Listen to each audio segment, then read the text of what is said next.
अखंडित सेवा राजाजी अखंडित सेवा लोकांना वाटत का सकाळी उठ आनंद संध्याकाळी मंदिर आहे अखंडित सेवा आहे का? हा ती पण थांबणार आहे. जेव्हा तुम्ही झोपणार ती पण थांबणार. अखंडित करायचं आहे ना, म्हणजे क्षणोक्षणी हाची करावा विचार. प्रत्येक क्षणाला प्रत्येक मिनिटाला तो विचार करायचा आहे. कुठला?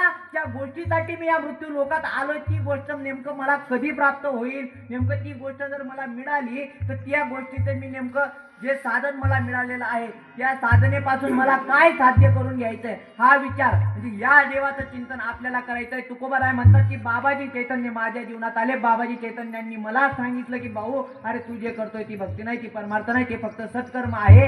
मग बाबाजी चैतन्यांनी मला साधन दिलं. मी मृत्यू लोकामध्ये आल्यानंतर मला जे साध्य करायचं होतं ते साध्य करण्यासाठी ते साधन दिलं. आणि ते साधन कोणतं? नामसंग कीर्तन साधन पै. ते साधन माझ्या जवळ दिलं आणि सांगितलं की भाऊ बघ तुला आता नामस्मरण दिलंय, त्या अव्यक्त भगवंताचं तत्व दिलंय, फक्त एकच कर. काय? एक तत्व नाम दृढ धरी. हो, ते साधन जरी आपल्यापर्यंत आलं पण नुसतं साधन येऊन उपयोग नाही.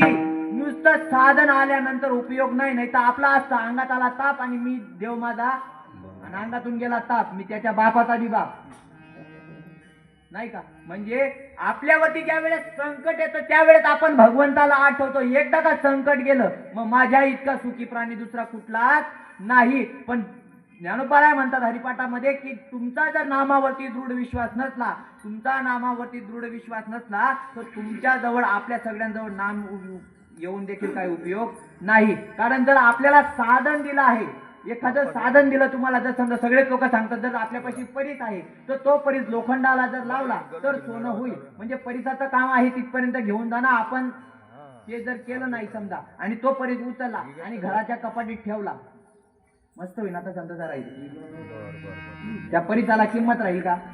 मग जर आपल्यापाशी साधन आलं आहे, आपल्या जवळ जे साधन आलं आहे त्या साधनापासून जर आपल्याला जे साध्य करून घ्यायचं आहे, त्या साधनापासून जे साध्य करायचं आहे त्याच्यासाठी जो करावा लागणारा अट्टाहास आहे, त्याच्यासाठी जी करावी लागणारी साधना आहे ती आपण केली नाही तर आपल्याकडे तत्व येऊन उपयोग नाही.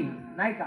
मग तुकोबाराय म्हणतात की माझ्या जीवनामध्ये बाबाजी चैतन्य आले, यांनी मला त्या अव्यक्त भगवंताची गाठ घालून दिली, म्हणून मी त्यांच्या उपकाराचं वर्णन करू शकत नाही. काय सांगू आता संतांचे पुकारा.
संतांचे उपकार मद निरंतर.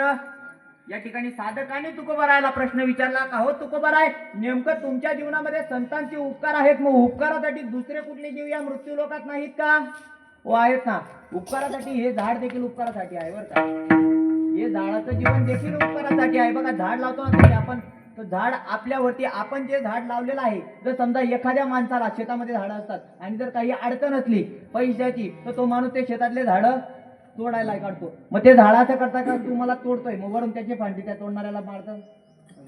किंवा जर समजा आंब्याचं झाड असलं आणि त्या आंब्याच्या झाडाला आंबे लागलेले असले, तुम्हाला आंबे खायचे आहेत, मग तुम्ही असं करतात का भाऊ हिला खाली असं करतात का आंब्याला? हा, खालून एक भला मोठा दगड घेतात, त्या आंब्यावरती निशाणा लावतात, त्या आंब्याला मारतात, तो आंबा खाली पडतो, मग तुम्ही खातात. म्हणजे तुम्ही खालून झाडाला काय मारतात?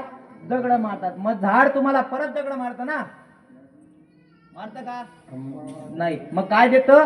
गोड फळ देतं. तुम्ही त्याच झाडाला मारून तोडलेला फळ त्याच झाडाच्या सावलीत बसून खाता. त्या झाडाचे आपल्यावरती उपकार आहेत का नाही? बरं तुम्ही सांगाल. मग तुकोबार आहे.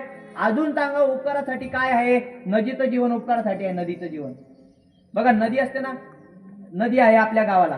ती नदी जर समजा वाहत वाहत जात असली, तुम्हाला त्या नदीतून तुमची जे काही काम करून घ्यायचे ते काम करून तुम्ही घेतात. गाड्या धुवून घेतात, गुरं डोरं धुवून घेतात, भांडेकुंडे धुवून घेतात. मग ती नदी असं करतं का तुमच्या सगळ्या गावातल्या लोकांनी जेवढं पाणी घाण केलं ते तुमच्याच गावाला सोडून जाते आणि पुढे वाहत जाते? तसं करते का? नाही ना.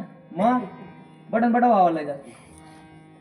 म्हणजे तुमच्या गावाचा सगळा केर कचरा वाहून येऊन जाते आणि ते तिथं जे स्वच्छ पाणी असते ते परत तुमच्यापर्यंत आणून पोहोचवते ना. म्हणजे नदीचं जीवन देखील उपकारासाठी आहे. अजून सांगू का? माणसाचं जीवन सुद्धा उपकारासाठी आहे. परोपकार आहे इदम शरीरम. हा आम्ही दाजी सांगितले आते बटा आवरण कामले एकादशी नाश्ता करणं. दाजी म्हणे मन जीवन उपकारण्यासाठी. तुम्हाला 100 बी बाकी बरं विठ्ठला.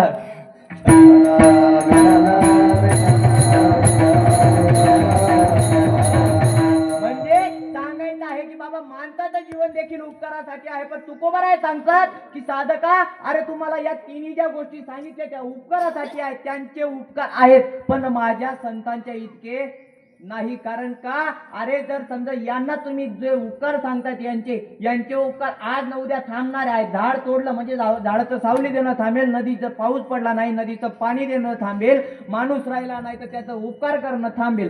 पण संत या सगळ्यांपासून वेगळे आहेत. संत ते ज्या वेळेस असतात त्या वेळेतच ते असा जे उपकार करून जातात की त्यांच्या उपकाराने आपल्याला जन्माला येणं आणि मरणं हेच थांबून जातं बाबा. काय?